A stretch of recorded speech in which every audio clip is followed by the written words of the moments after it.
अस्सलाम वालेकुम dear student. आप जानते हैं मैं जो है तो अयाज़ अली एमएससी फ़िज़िक्स आपके सामने पिछली मर्तबा जो है तो मैंने 12वीं के पहले चैप्टर का बेसिक कंसेप्ट दिया, रोटेशनल डायनामिक। ठीक है, हमने जो है तो रोटेशनल डायनामिक में डायनामिक को समझने की कोशिश किए थे। आज जो है तो हम देखेंगे कि रोटेशनल किसे कहते हैं। तो रोटेशनल को समझने के लिए मैं आपको एक बात वाज़े कर दूं कि रोटेशनल जो है तो एक किस्म का मोशन है। क्या है? रोटेशनल एक किस्म का मोशन है, मोशन की ही एक किस्म है रोटेशनल। आज जो है तो और भी बेहतर अंदाज में बताने की कोशिश करूँगा, लेकिन रोटेशनल को समझने के लिए आपको जो है तो 3 बातों का इल्म बेहद ज़रूरी है। 3 बातों का, यूँ समझो कि आपको जो है तो ये 3 बातें अगर आपके दिमाग में नहीं बैठती है तो यूँ समझो कि आपको रोटेशनल समझ में नहीं आएगा। ठीक है, तो सबसे पहले हम देखते हैं कि वो 3 बातें क्या हैं जो हमको समझना चाहिए, और दूसरा ये कि रोटेशनल जो है तो मोशन की टाइप्स है, तो मोशन कितनी टाइप्स की होती है ये भी देखते हैं। तो देखिए, आपको जो है तो स्क्रीन पर दिखाई दे रहा होगा। सबसे पहले जो है तो इसके अंदर पार्टिकल लफ्ज़ लिखा हुआ है। क्या लिखा हुआ है? पार्टिकल। तो हमें इल्म होना चाहिए कि पार्टिकल किसे कहते हैं। Particle is a point. Particle क्या है? पॉइंट है। किसी भी ऑब्जेक्ट का एक पॉइंट है, किसी भी ऑब्जेक्ट का एक नुक्ता है। ठीक है। ज़र्रा ज़र्रा कहना ज़्यादा मुनासिब रहेगा। किसी भी ऑब्जेक्ट का जो है तो एक पॉइंट या किसी शय का एक ज़र्रा जो है तो हम उसे जो है तो क्या कहेंगे? पार्टिकल कहेंगे। अब उसके बाद दूसरा नंबर है सिस्टम ऑफ पार्टिकल। तो सिस्टम ऑफ पार्टिकल किसे कहते हैं? तो ज़र्रात से मिलकर जब कोई बॉडी तैयार होती है या कोई ऑब्जेक्ट बनता है तो उसे हम जो है तो सिस्टम ऑफ पार्टिकल कहते हैं। आगे दोनों बातें समझ में कि पार्टिकल किसे कहेंगे और सिस्टम ऑफ पार्टिकल किसे कहेंगे। पार्टिकल क्या है? पार्टिकल जो है तो सिंगल पॉइंट है, और सिस्टम ऑफ पार्टिकल क्या है कि पार्टिकल्स मिलकर जो है तो सिस्टम ऑफ पार्टिकल बनाते हैं। पार्टिकल मिलकर सिस्टम ऑफ पार्टिकल बनाते हैं। ठीक है। तीसरा पॉइंट है इसमें centre of mass. Centre of mass, तो सेंटर ऑफ मास किसे कहेंगे? तो किसी भी ऑब्जेक्ट के अंदर, जैसे मिसाल के तौर पे आपको दिखाई दे रही होगी ये पेन है। पेन क्या है? ये एक ऑब्जेक्ट है, शय है, कोई भी एक शय है। तो इसकी कुछ ना कुछ मास होगा, इसका वज़न होगा, जाहिर सी बात है। तो अब ये इसको अगर मैं यहाँ पकड़ूंगा तो ये इस तरफ से मतलब इधर उधर जो हिलेंगे, है ना। तो अगर मुझे इसका जो है तो सेंटर ऑफ मास निकालना है तो किसी एक इस पेन पर, इस ऑब्जेक्ट पर कहीं ना कहीं एक नुक्ता ऐसा है कि जहाँ पर ये जो है तो बैलेंस हो जाता है, जहाँ इसकी कमियत बैलेंस हो जाए उसे जो है तो हम सेंटर ऑफ मास कहते हैं। तो ये 3 बातें आपके दिमाग में आ गई होंगी कि पार्टिकल किसे कहते हैं, सिस्टम ऑफ पार्टिकल किसे कहते हैं, सेंटर ऑफ मास किसे कहते हैं। आइए समझने की कोशिश करते हैं कि टाइप्स ऑफ मोशन क्या है, कि टाइप्स ऑफ मोशन कितने किस्म की है। तो यहाँ पर जो है तो मोशन की तो बहुत सारी किस्में हो सकती है। यहाँ जो है तो मैं बेसिकली तौर पर, क्योंकि रोटेशनल समझा रहा हूँ, इसलिए जो है तो मैं आपको यहाँ सिर्फ 4 बता रहा हूँ कि मोशन 4 किस्म की होती है।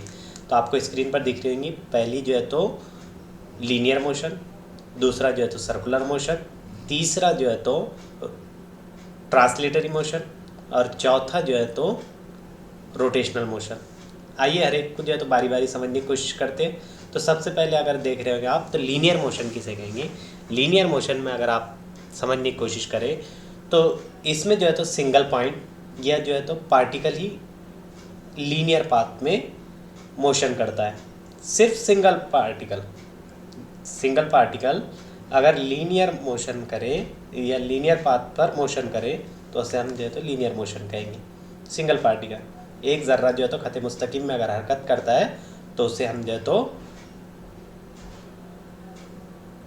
लीनियर मोशन कहेंगे। ठीक है। दूसरा जो है तो सर्कुलर मोशन। सर्कुलर मोशन किसे कहेंगे? तो सिंगल पॉइंट या पार्टिकल सर्कुलर पाथ पे मोशन करे, गर्दिश करे। अगर कोई ज़र्रा सर्कुलर पाथ पे गर्दिश करे, दायरे हरकत अंजाम दे, तो हम उसे जो है तो सर्कुलर मोशन कहते हैं। ठीक है। तीसरा अगर देखें आप इसमें तो तीसरा आपको दिखाई दे रहा है ना, ट्रांसलेटरी मोशन। ट्रांसलेटरी मोशन किसे कहेंगे हम? तो पहले जो है लीनियर मोशन को हमने समझने की कोशिश करें तो उसमें जो है तो पार्टिकल लीनियर पाथ में गर्दिश कर रहा, मोशन कर रहा था, ठीक है। अब की बार जो है तो system of particle linear motion में गर्दिश करे तो उसे जो है तो हम क्या कहेंगे, ट्रांसलेटरी मोशन करें।